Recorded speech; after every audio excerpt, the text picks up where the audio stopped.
I'm Paul Sullivan, your host on the Company of Dads podcast, where we explore the sweet, sublime, strange, and silly aspects of being a lead dad in a world where men often feel they have to hide or at least not talk about their parenting role.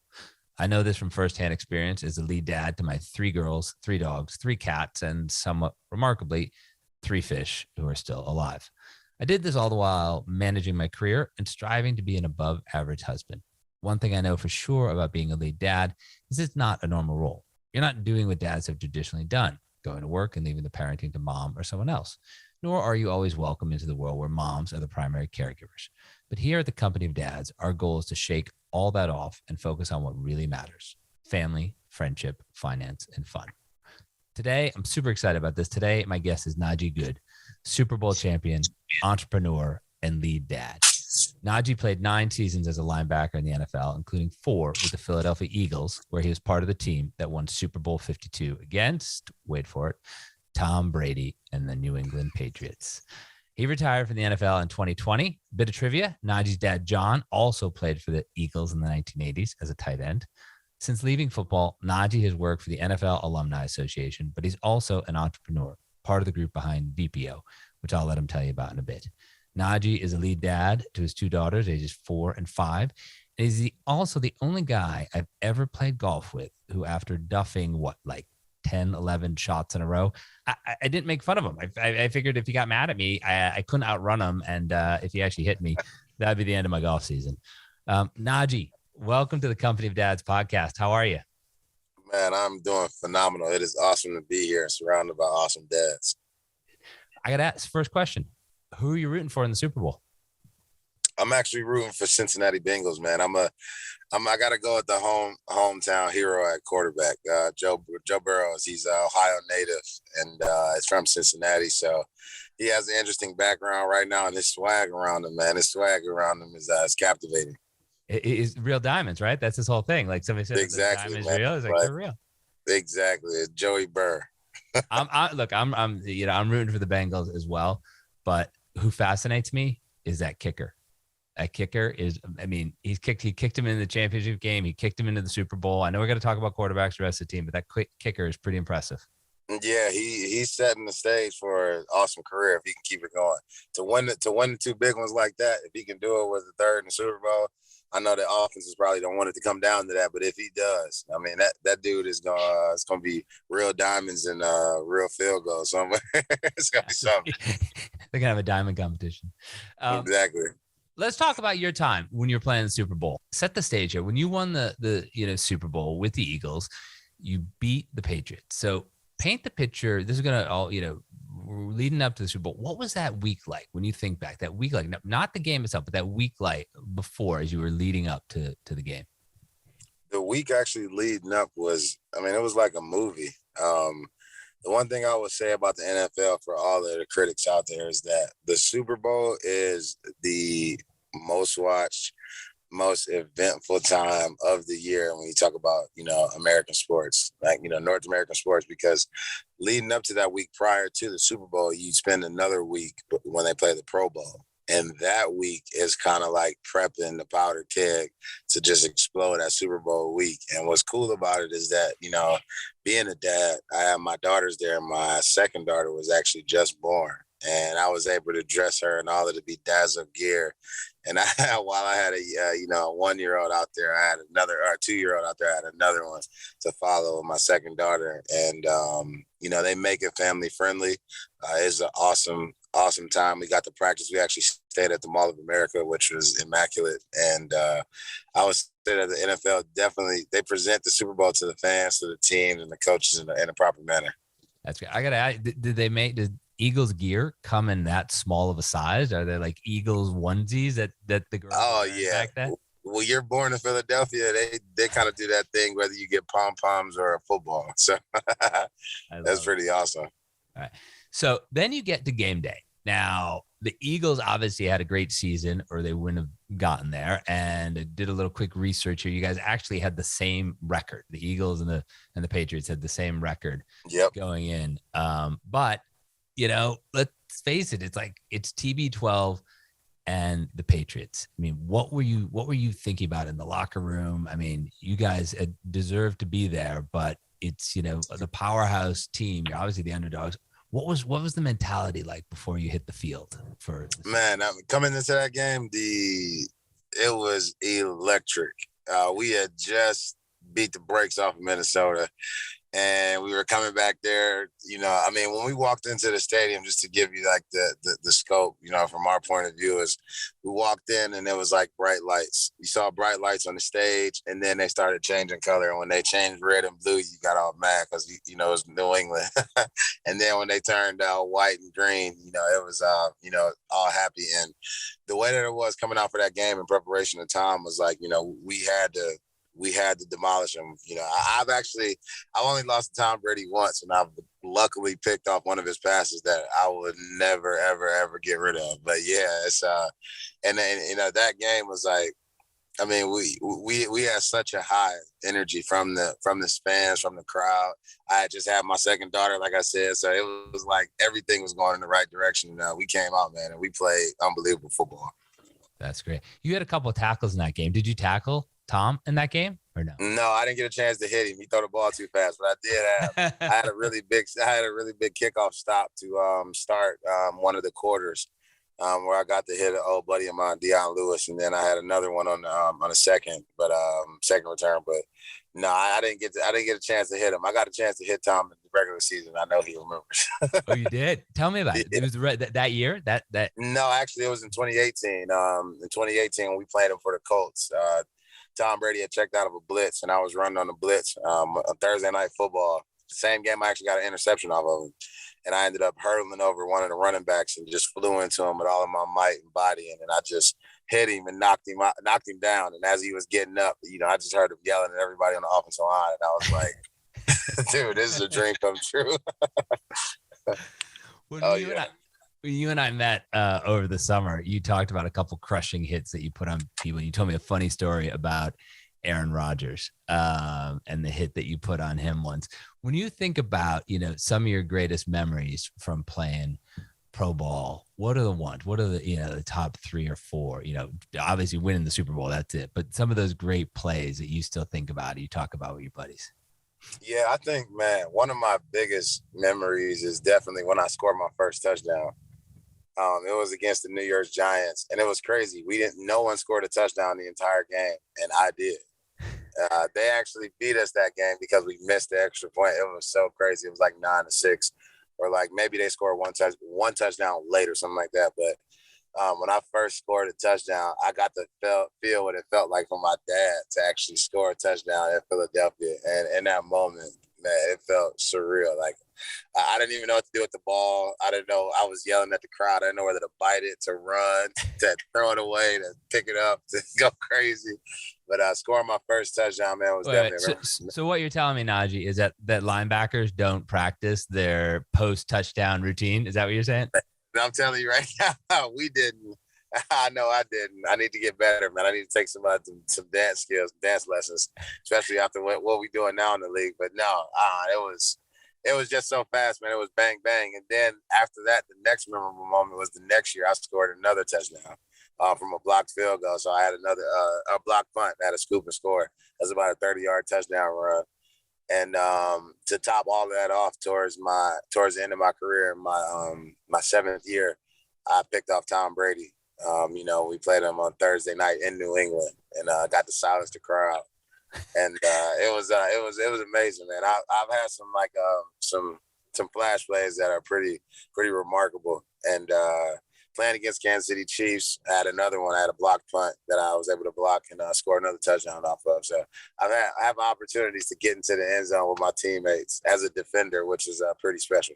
That's great. And I know that, you score a touchdown, you probably keep the ball, but like, I'm thinking if I intercepted a pass from Tom Brady, I would want to keep that ball. Do you have to give the ball back, or did you get to keep that ball that you intercepted? I got to keep that ball. I have that ball locked in the way. Yep.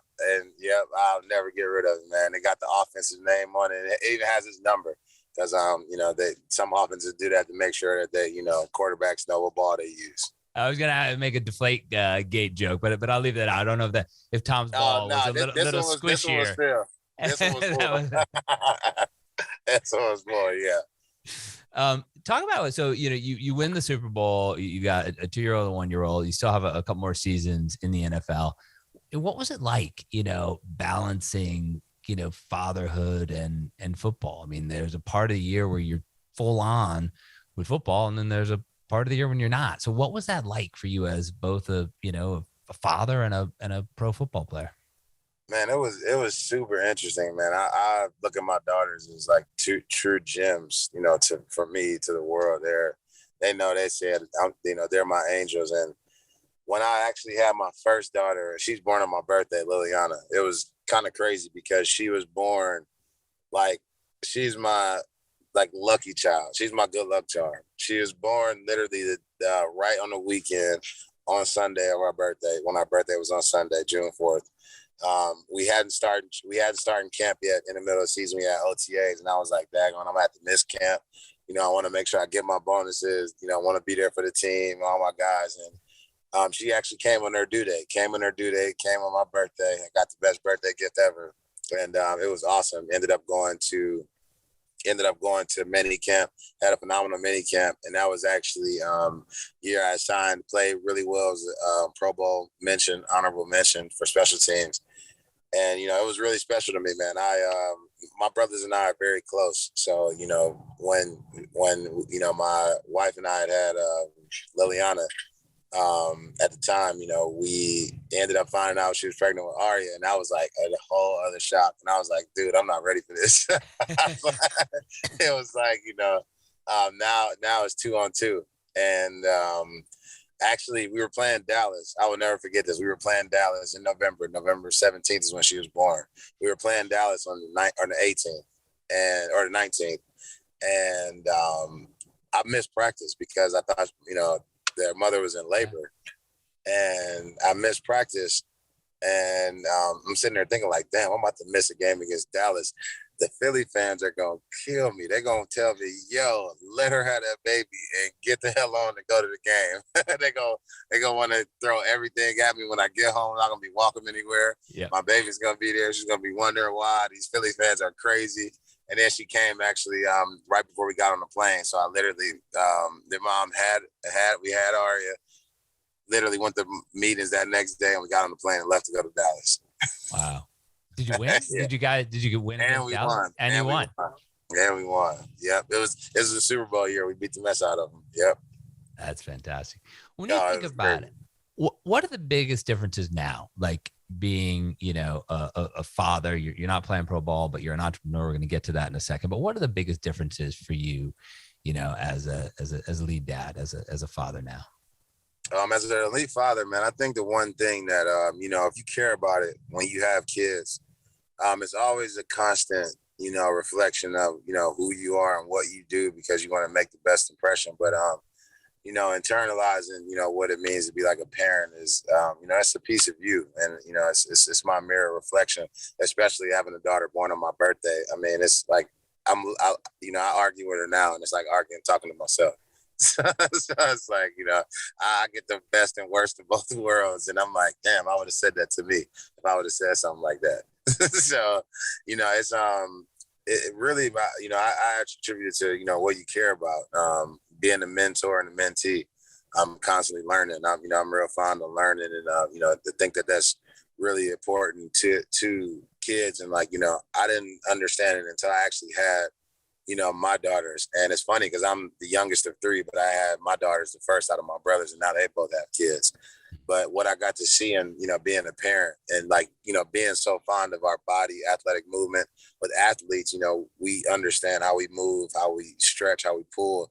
When I got to see my daughters run and wake up and roll over and, just watch them develop, it made me understand how blessed I am, one, because they're healthy and they can do that. And two, how important it is to nurture, because I knew how hard it was to physically perform and mentally perform. And watching them do that and watching them actually learn how to read. Now my daughter can read. I can't hide anything from her now. It's crazy as hell. I try to write stuff down to hide it from her. She knows what it says. Yeah, but she can read it, but can she still outrun you? Can you still tackle her, or can she break the tackle? No, she can't. I can still tackle her, but she's in track right now. So I gotta watch her. I'm pushing their limits. They could come back like sands or something. But they I mean, it's amazing to me having a kid, and even more special having a daughter. I grew up in a family full of boys, like 11 cousins, all of us are boys, and I got a daughter now, so I literally don't know what the hell I'm doing. And your dad was a former professional football player as well, so I can only imagine like the roughhousing in your home growing up. Oh, he don't know what I call my dad for advice. And he like, yeah, just brush your hair with a flat brush and, throw some sneakers on there. And I'm like, Dad, this is your granddaughter, not us. Like, you can't do like, oh, go, you all right, rub some spit on there and get out the house. And I'm just like, shit, excuse me.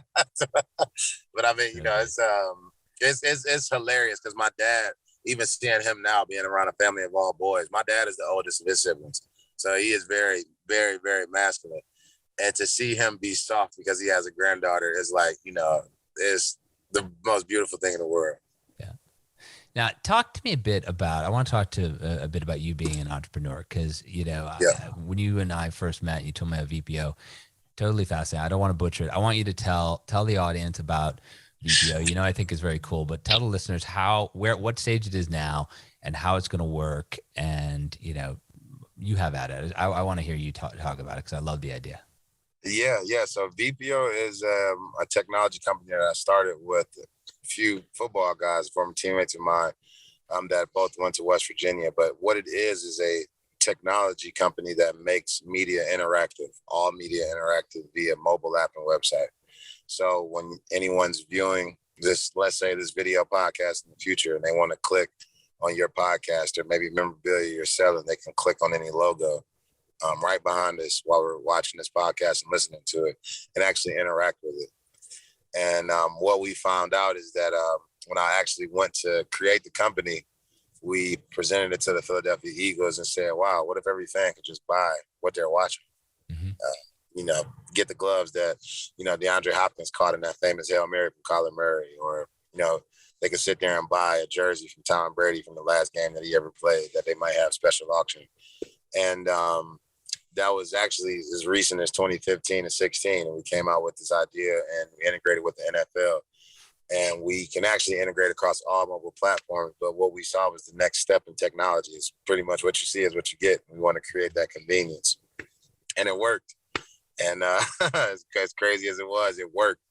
And then the Philadelphia Eagles adopted our technology. Jeffrey Lurie, right now, the owner of the Philadelphia Eagles, is the equity owner in our company. And we are currently scaling across the NFL to monetize player data, to redefine name, image, and likeness for players so that they have proper representation. The NFL has proper representation so we can tell you more unique stories. And the best thing about it is that we can allow fans to interact and engage with all of the videos and great exclusive content that they view. But, you're starting with the NFL because obviously that's what but I can see so many ways to expand this. I mean, you and I talked about this, if you're watching a PGA Tour event, sure, I could buy your shirt. I could buy Tom Brady's shirt, but I'm only wear that so often. But I could also buy, a golf shirt that I could wear, all the time if I wanted. That's kind of where this technology can go. Like technically, you could see anything you like on TV and be able to buy it. Is that correct? Yeah, and that's where we have an edge. My programmers and our CEO, that's a good friend of mine, really have thought about our business plan intricately, and it's why I love and believe in our technology so much, because it truly is a tool to optimize all content, whether it's golf or some of the things that have maybe dipped in ratings like NASCAR. When you watch the Daytona 500, you watch the Indy 500, when they're taking these laps around the track, you can actually sit there and not only see the logos that are on the car, but maybe see the stories behind them, or maybe actually buy a product that represents, what that car, maybe that driver's driving for. Or maybe it's the actual foundation where somebody wants to donate to because they support Danica Patrick or Jeff Gordon or someone else. But any one of these sports, any one of the fields, health and wellness, even if there's physical therapy videos for different types of aids, ointments, any type of special treatment that you would like to see your favorite athlete or a doctor perform the right way. It's really what has me excited about us scaling and moving in the future, because what we did when we started with sports is we saw that we touch all of these businesses, and that the same model worked across all businesses. People don't want to see pop-up ads. And when they engage in the content that they see or they're viewing, because a lot of things are streamed, they can actually click on it and capture it. And if we could do that successfully, which we've been able to do, and deliver better stories, it's really like that next step in technology. But we're talking pro sports, but you also reference, name, image, and likeness. And there's some applications here, correct, for the college athletes out there? I know you went to WVU, you're a Yes, yeah. Mountaineer, but yeah, what you're doing there with those college kids. Yeah. So that's it's actually something that I'm very proud of. And we're proud of is that we have a tool like what we have created that can actually align with all of the players and the university and the businesses that want to support them to actually help them account for when their name, image, or likeness is being used. And it's actually why we invented the tool. So when players' name, image, and likenesses are being used, we offer them a percentage of ownership in that data that they're actually being used to monetize that brand. And it's only right that the players do so because while you're playing at school, the percentage of guys that play professional sports is less than 1% to the 1,000. But when they continue and move on, they'll have different gear and data and internships shown with them performing with other, with that company they might have sponsored. Yeah, but again, people they automatically think of football or basketball, the big revenue sports. But I could see an application for this technology. Like you're down in Florida now. I mean, the Florida Gators, that women's softball team, they're a big hit. You could do some of the lesser known sports and be able to still monetize it on sort of a more local level. I'm just thinking like the parents listening to this podcast, and the kid goes off to play softball. Like, well, there isn't really professional softball, but there are opportunities there to use this technology with the name, image, and likeness in those. Very much so, and that's what we think, and what we've designed. And one of the perks of our tool is that we can design products and programs from the ground up, and just by being able to make all of the students accessible. West Virginia is, funny enough, we're the number one rifling team for like the past 20 years. You don't want to run around in West Virginia with somebody with a rifle. You might get popped. Sadly enough. But no, what's funny about it is that you have, schools like that or, Delaware State, which I've heard is really good in aviation. It's HBCU. They have great aviation. So they have connections with companies like, Lockheed Martin or American Airlines or stuff like that. So schools where students do less conventional things can be mainstream and brought to the public with our application and technology. And it's really, really important because as having daughters, being a dad, I used to actually in my past life, I understand the gymnast life, and I actually dated a gymnast before. And to see how stressful and how strenuous that life is, and then after seeing what the Olympians went through with Simone Biles and the lady over from Asia, I can't think of her name right now, but just to see what they went through and to show that if they had a tool like this, whether you were able to actually monetize their name, image, and likeness across digital media on a platform for the Olympics, there's huge supporters. There's huge supporters and women advocate. And it's something that I want my daughters to have as they continue to, do whatever they would like to do. Yeah, it's interesting you said gymnastics because on a previous podcast, I talked to this professor at the University of Georgia. And of course, it's right before their, championship run, and kind of wise ass question. I said, Professor, if I was going to buy a ticket to any sport at Georgia, not football, what would it be? And she said, gymnastics. She said, the gym dogs are great. And I was like, well, that's interesting because you could see now using your technology for those male and female gymnasts to sort of, monetize some of their, their fame, their college fame. Very much so. And that's where I think that where the playing field and where we see for name, image, and likeness is really happy for us because not only behind the business that drives the transaction behind it, it's something that we can do. I mean, just like you're saying, the only thing that really resonates with me, not the only thing, but one of the main things is that when you become a parent, my daughters, I want them to go to school. I want them to go to like Oxford in Germany and be super nerds. So no guy talks to them and then I can introduce them to somebody, for female athletes or just for athletes in sports that, are less known, or bigger sports in general, you get to really see the character of, these athletes. And when we went back to talk to West Virginia, we spoke to them and I told them that they were employees now.